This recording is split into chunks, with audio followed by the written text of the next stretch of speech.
وقابل التوب نشهد أن لا إله إلا الله وحده لا شريك له ونشهد أن محمدا عبده ورسوله أما بعد فأعوذ بالله من الشيطان الرجيم بسم الله الرحمن الرحيم ويوم يحشرهم وما يعبدون من دون الله فيقول أأنتم أضللتم عبادي هؤلاء أم هم ضلوا السبيل قالوا سبحانك ما كان ينبغي لنا أن نتخذ من دونك من أولياء ولكن متعتهم وآباءهم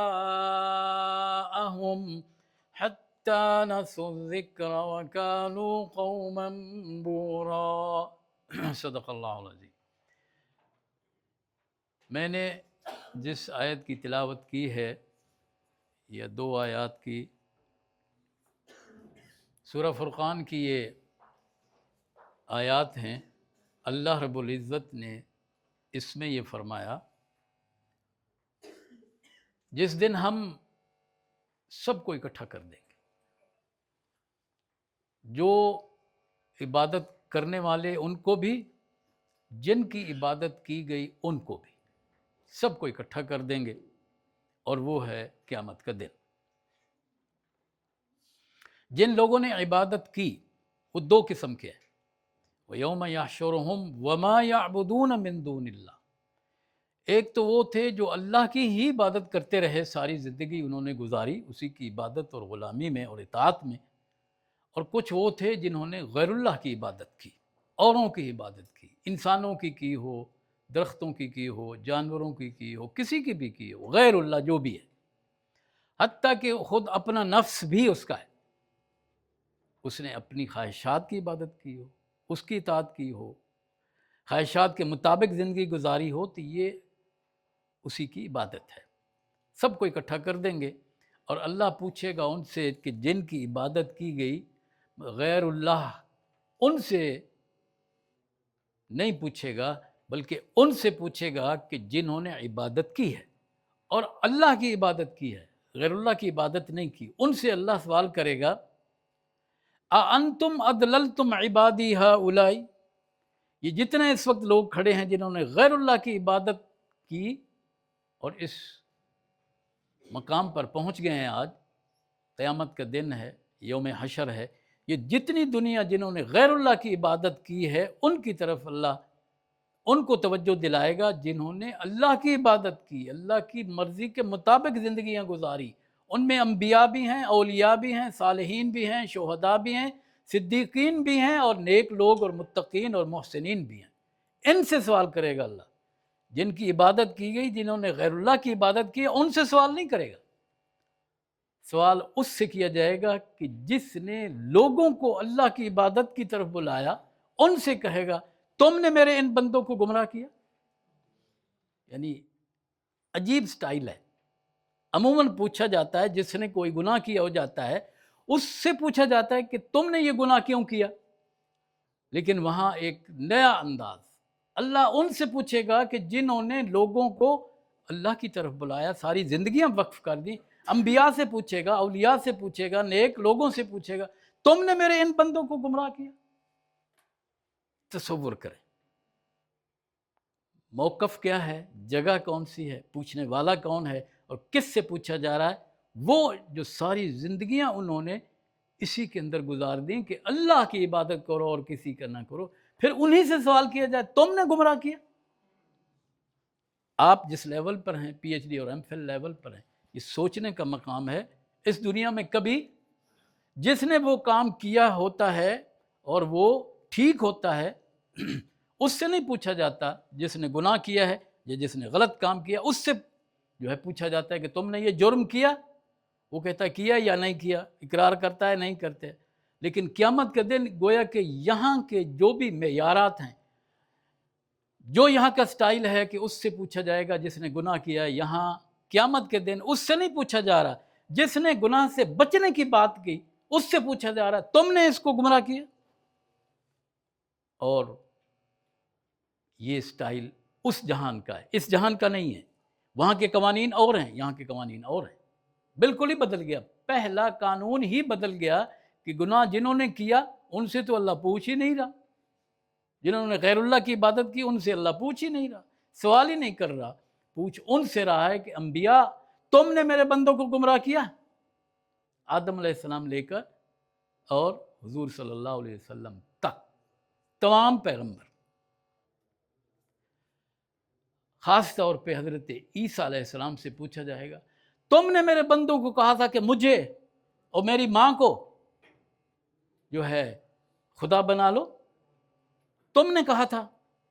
تو روایات میں آتا ہے کہ حضرت عیسیٰ علیہ السلام کو پسینہ آئے گا، آتا ہی چلا جائے گا، منظر خوفناک ہے کہ ساری زندگی تو لوگوں کو غیر اللہ کی عبادت سے بچانے کی تلقین کرتے رہے، اسی میں زندگی ختم ہو گئی، لیکن آج پھر انہی سے پوچھا جائے تم نے میرے بندوں کو گمراہ کیا۔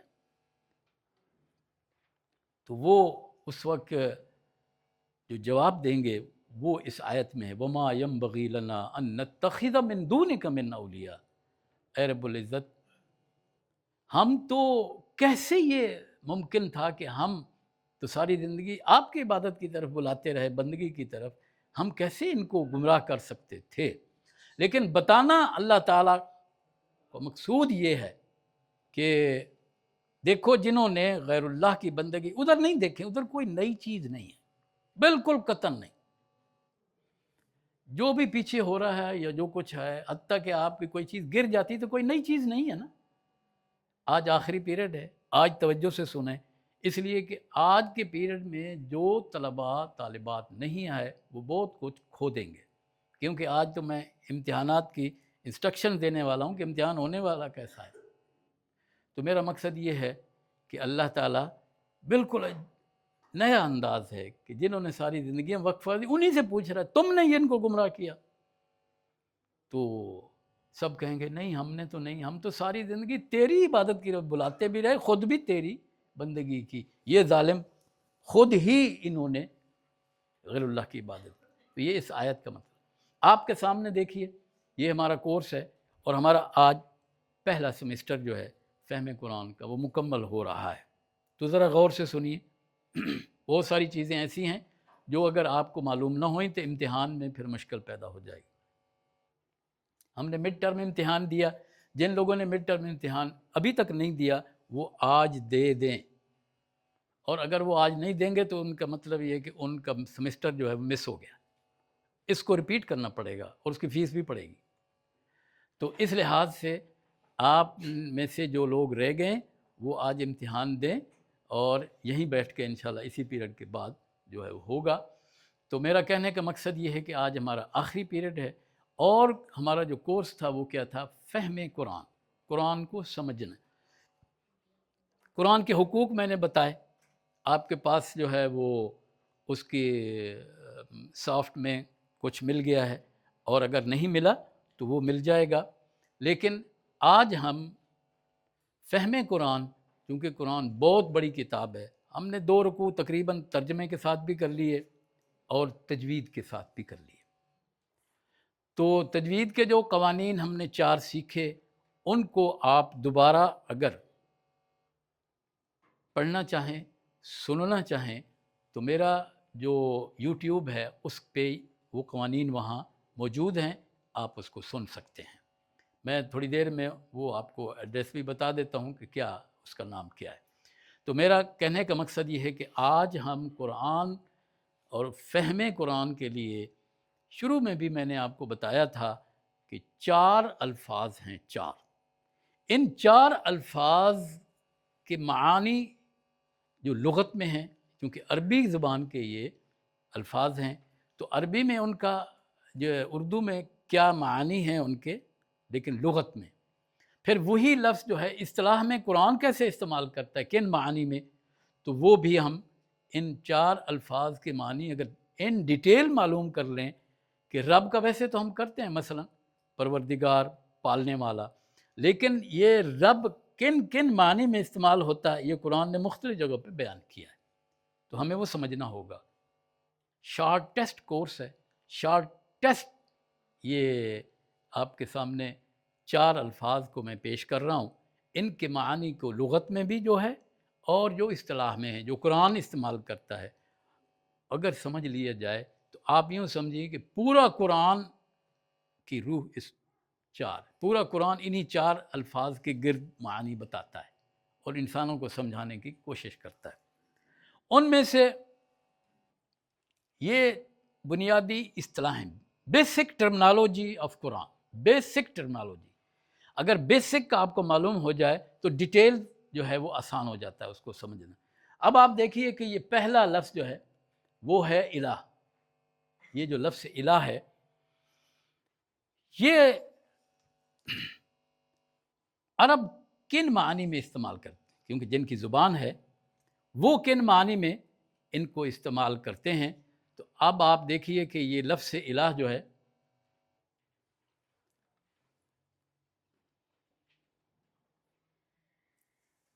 لغت میں اس کا معنی عربی زبان میں ایک عرب جب کسی کے لیے لفظ الہ استعمال کرتا ہے تو وہ کس معنی میں استعمال کرتا ہے. دیکھیے پہلا معنی ہے وہ ہستی جس کی عبادت کی جائے، جس کی عبادت کی جائے، غلامی کی جائے، اس کو کیا کہا جاتا ہے؟ الہ کہا جاتا ہے. الہ کا پہلا معنی کیا ہے؟ جس کی عبادت کی جائے، وہ حق پر ہو یا باطل پر ہو کوئی مسئلہ نہیں. ایک آدمی غلط کسی کی عبادت کر رہا ہے اس کو بھی الہ کہتے ہیں، اس کو بھی الہ کہتے ہیں. یہ ایک معنی عرب جب بھی استعمال کرے گا تو وہ اس لفظ کو اس معنی میں استعمال کرے گا، یعنی کوئی بھی ہو، وہ انسان ہے، وہ درخت ہے، وہ فرشتہ ہے، کوئی بھی ہے، وہ غیر اللہ کی عبادت کر رہا ہے یا صرف اللہ کی عبادت کر رہا ہے تو اس وقت وہ استعمال کرتا الہ، لفظ الہ استعمال کرتا ہے. پھر دوسرا اس کا معنی ہے عرب جب اس کو استعمال کرتا ہے وہ بولتے ہوئے من تعلہ القلوب حبا و خضوعا، یعنی جس کی طرف دل محبت اور عاجزی کے ساتھ جھک جائیں، کوئی بھی چیز ہو جس کی طرف دل جھک جائیں، لیکن کس جذبے سے؟ محبت سے اور عاجزی سے. محبت کرتا ہے انسان جھک جاتا ہے، جس سے محبت کرتا ہے پھر اس کی ہر بات مانتا ہے. ٹھیک ہے، تو عرب جو ہیں اس معنی میں بھی استعمال کرتے ہیں. کوئی اگر کسی سے محبت کرتا ہے وہ محبت جو ہے وہ جائز ہے ناجائز ہے. انسان ماں سے بھی محبت کرتا ہے، باپ سے بھی کرتا ہے، اور انسان اس لڑکی سے بھی محبت مثلا کرتا ہے جس کے ساتھ اس کا نکاح نہیں ہے. تو اس معنی میں بھی وہ کیا ہے کہ وہ لڑکی اب الہ کے معنی میں آ گئی ہے. سمجھ گئے نا؟ وہ حق پر ہے یا باطل پر ہے، لیکن دونوں کی عبادت وہ کر رہا ہے، محبت ہے اس کے ساتھ، عاجزی اور ان کے ساری کے ساتھ جھکا جاتا ہے. تو اس وقت بھی اس کو کیا کہا جاتا ہے؟ جس کے سامنے جھکا جاتا ہے اس کو کیا کہا جاتا ہے؟ الہ. عرب اس کے لیے یہ استعمال کرتے ہیں. یہ آپ کو مل جائے گا، لکھنے کی ضرورت نہیں بیٹے، یہ سب کچھ مل جائے گا آپ کو انشاءاللہ. آپ سافٹ میں پائیں گے اس کو. 2 معنی ہو گئے. پہلا معنی ہوا تھا کہ وہ اس کی عبادت کرتا ہے، دوسرا معنی ہے محبت اور عاجزی سے اس کے سامنے جھک جاتا ہے، اس کو کیا کہا جاتا ہے؟ الہ کہا جاتا ہے. اب آپ آئیے کہ تیسرا معنی جو ہے عرب جب اس لفظ کو استعمال کرتا ہے الہ تو وہ ایسے کو الہ سمجھتا ہے جو حکمران ہو، جس کا حکم چلتا ہو، اور مطاع ہو. مطاع کا معنی ہوتا ہے جس کی اطاعت کی جا رہی ہو. جس کی اطاعت نہیں کی جا رہی تو اس کو الہ نہیں کہتے.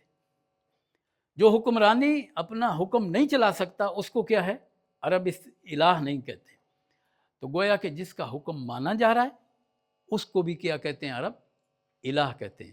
تو اب 3 معنی ہو گئے، یعنی جس کا حکم مانا جا رہا ہو، جس کی اطاعت کی جا رہی ہو، اس کو بھی کیا کہتے ہیں؟ الہ ہے. وہ اطاعت، وہ حکم، وہ جو بھی اس نے دیا ہے وہ باطل ہے یا حق ہے، اس سے ہٹ کے عرب اس کے لیے لفظ استعمال کرتے ہیں. چوتھا لفظ اور چوتھا معنی جو ہے وہ یہ ہے کہ وہ کوئی بھی ہو، وہ جاندار ہو، غیر جاندار ہو، وہ انسان ہو، وہ فرشتہ ہو، وہ جن ہو، جو بھی ہو، جو پناہ دے دے نا کسی کو، پناہ کسی کو دے دیتا ہے، جس کو پناہ دی جاتی ہے وہ مشکل میں ہے، اس کو پناہ اگر کوئی دے دیتا، وہ پناہ دینے والا کیا حیثیت رکھتا ہے کہ اب وہ جو پناہ حاصل کر رہا ہے وہ اس کی طرف رجوع کر رہا ہے، وہ اس کی طرف کیا ہے، رجوع کر رہا ہے، کیونکہ اس کے اوپر مشکل آ گئی۔ پناہ کب آدمی استعمال کرتا ہے؟ جب وہ خود مشکل میں ہوتا ہے، تب وہ پناہ حاصل کرتا ہے۔ تو جس کی پناہ اس نے حاصل کی ہے اس کو بھی کیا کہا جاتا ہے؟ الہ کہا جاتا ہے۔ پھر پانچواں معنی یہ ہے کہ عرب جو ہے اس وقت یہ استعمال کرتا ہے جب کوئی شخص اپنی مشکل میں عاجزی اور انکساری کے ساتھ اس سے دعا مانگتا ہے، جب کسی سے دعا مانگتا ہے، اس کو پکارتا ہے، تو جس کو وہ پکار رہا ہے اس کو بھی کیا کہا جاتا ہے؟ الہ کا۔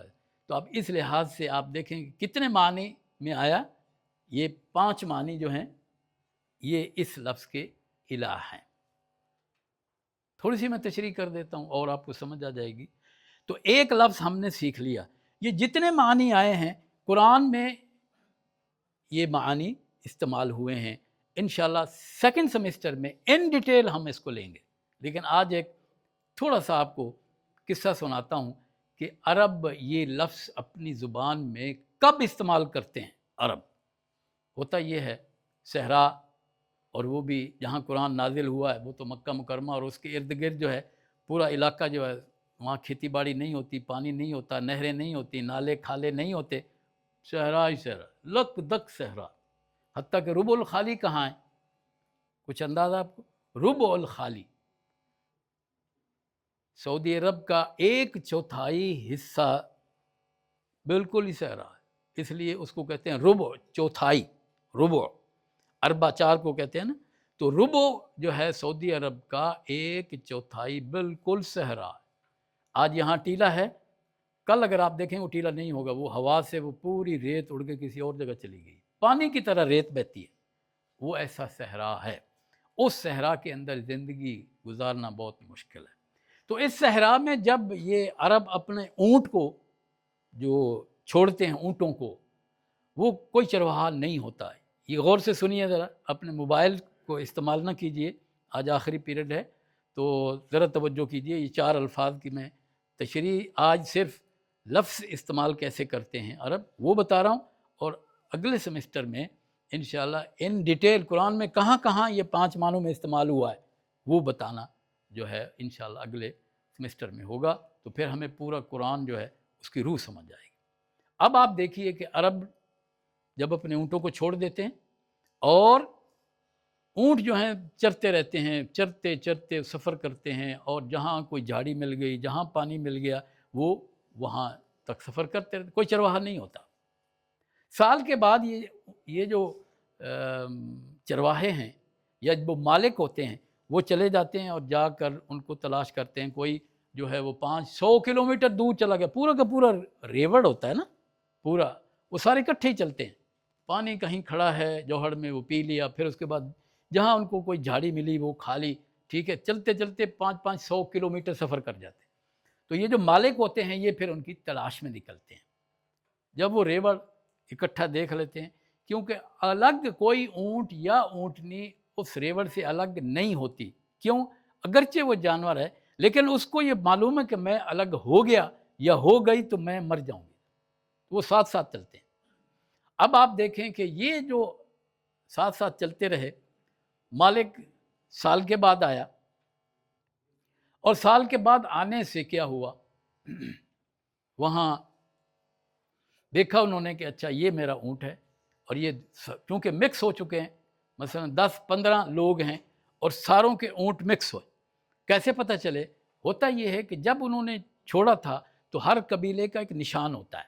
نشان کیا ہوتا ہے کہ وہ جو اونٹ ہے اس کے اوپر وہ ایک چھری سے جو ہے نا وہ ایک زخم کرتے ہیں، چیر چیر کرتے ہیں، ایک اگر لائن ہے تو اس کا مطلب ہے کہ وہ قریش کا جو ہے قبیلہ، یہ اونٹ کس کا ہے؟ ان کا ہے۔ بنو مضر قبیلہ ہے، ان کے اونٹ کے اوپر مثلا 2 لائنیں لگی ہوئی، اور وہ چونکہ انہوں نے چیرا دیا ہے، جب وہ زخم ٹھیک ہوتا ہے تو نشان تو رہ جاتا ہے نا۔ یہ آج کل کے یہ جو مارکر ہیں یہ تو نہیں تھے نا، تو اس لیے وہ یہ نشان لگا دیتے تھے۔ مضر کا نشانی کیا ہے؟ دو لائنیں ہیں. بنو ثقیف ایک قبیلہ ہے، اس کی نشانی کیا ہے؟ 3 ہے. اس طرح وہ اپنی نشانیاں لگا کے چھوڑ دیتے، مکس چلتے رہتے ہیں. اور ہوتا یہ ہے کہ پورا 1 سال گزر گیا. اس دوران اونٹ اور اونٹنیاں کراسنگ بھی ہوتی رہی. اس دوران بچے بھی پیدا ہو گئے، اور بچہ جب پیدا ہو جاتا ہے اونٹ کا تو صاف ظاہر ہے کہ وہ اپنی ماں کے ساتھ رہتا ہے، اس کا دودھ پیتا ہے، اس کے ساتھ رہتا ہے. ماں اس کی پروٹیکشن کرتی ہے. کوئی اور اونٹ آ کے اس کو مار نہیں سکتا. ماں جو ہے وہ پروٹیکشن کرتی ہے. باپ کا کوئی پتہ نہیں ہے، ٹھیک ہے. اور قیامت کو بھی ہر انسان کو اس کی ماں سے نام سے پکارا جائے گا، باپ نہیں. کس کے نام سے؟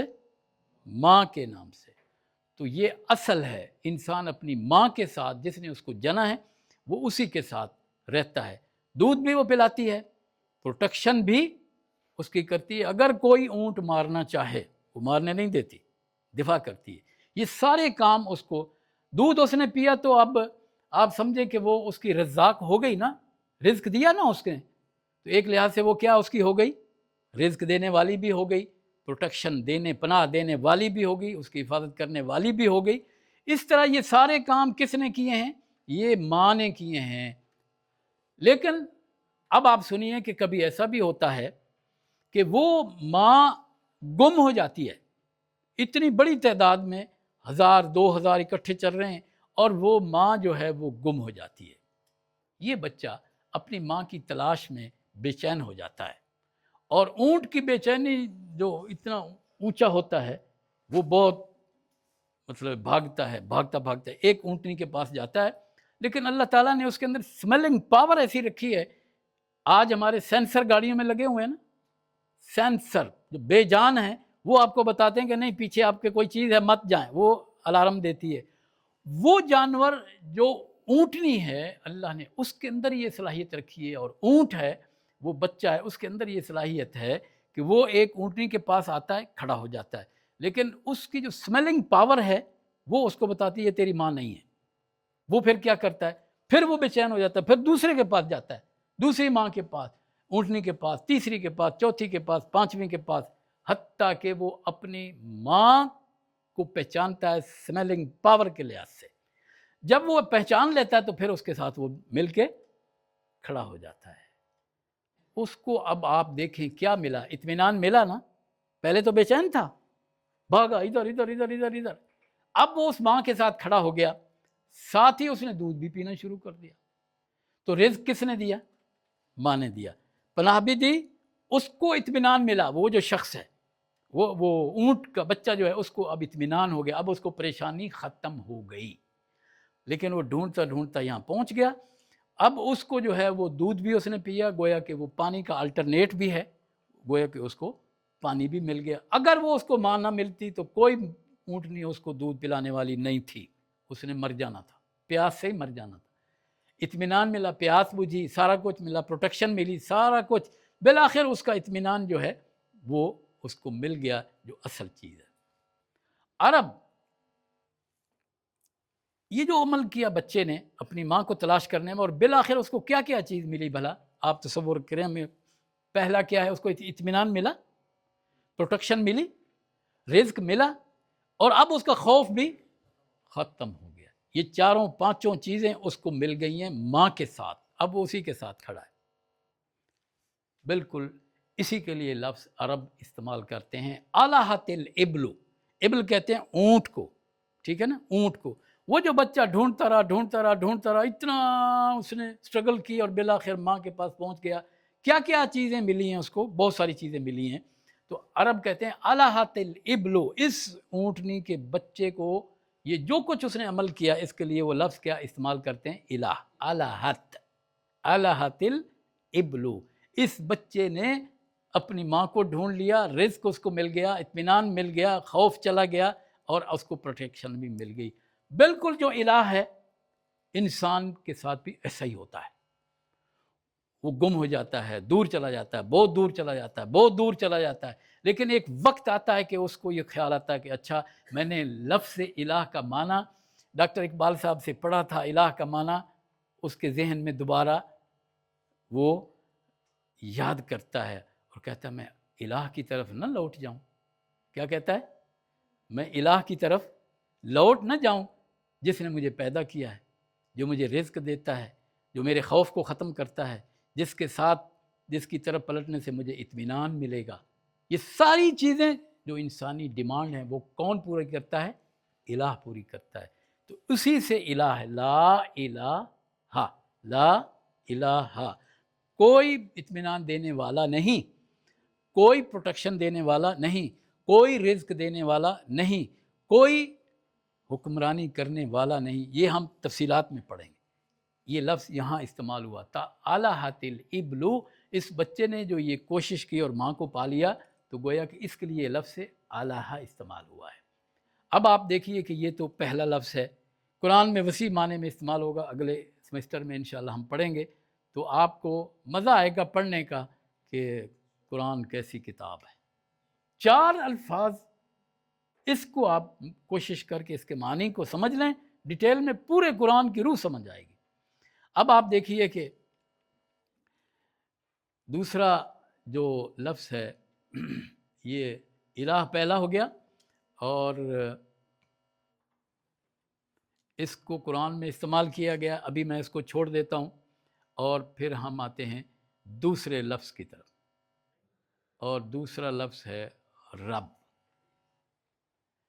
لفظ کیا ہے؟ رب. تو اس کا پہلا معنی جو ہے مالک ہے. اس کا پہلا معنی کیا ہے؟ آپ ذرا غور سے دیکھیں گے، یہ عربی عبارت میں نہیں پڑھتا ہوں، اس میں سارے اس کے معنی لکھے ہوئے ہیں، لیکن آپ صرف اس کو سامنے دیکھیے، مالک. اور مالک بھی ایسا جو جس کے پاس اختیار، اس کو کیا کہتے ہیں؟ مختار. مالک جو اختیار نہیں رکھتا وہ مالک نہیں کہلا سکتا. تو یہ رب کا معنی کیا ہوگا؟ مالک اور جس کے پاس اختیار ہو. یہ ایک معنی ہے لفظ رب کا. اس کا دوسرا معنی جو ہے وہ ہے آقا اور سردار. دوسرا معنی رب کا ہے آقا اور سردار. کسی قبیلے کا جو سردار ہوتا ہے اس کو کہتے ہیں رب القبیلہ. کیا کہتے ہیں؟ رب وہ سید اور آقا کے معنی میں آتا ہے. اگر غلام ہے تو وہ یہ کہہ سکتا ہے، عرب وہ کہہ سکتا ہے انت ربی، تو میرا آقا ہے، تو میرا سردار ہے. تو یہ دوسرا معنی کیا ہوا؟ آقا اور سردار. پہلا کیا تھا؟ مالک اور مختار. اب آپ دیکھیے کہ اس کا تیسرا معنی جو ہے وہ ہے پرورش اور تربیت کرنے والا. ہم عموماً اردو میں یہ ایک معنی جانتے ہیں، رب کا معنی پرورش کرنے والا، ٹھیک ہے نا، لیکن اس کے اور معنی بھی ہیں. تو ایک معنی اس کا پرورش کرنے والا بھی ہے.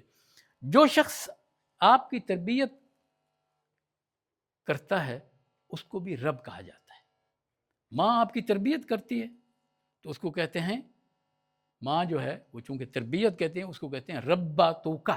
رباتو کا، تیری تربیت کرنے والی، تیری تربیت کرنے والی. تو یہ پرورش بھی کرتی ہے، تربیت بھی کرتی ہے. تیسرا اس کا معنی ہے کہ جو رزق دیتا ہے، جو رزق دیتا ہے اور نعمت دینے والا ہے. کوئی بھی نعمت ہے وہ دینے والا، اس کو بھی کیا کہیں گے؟ رب ہی کہیں گے.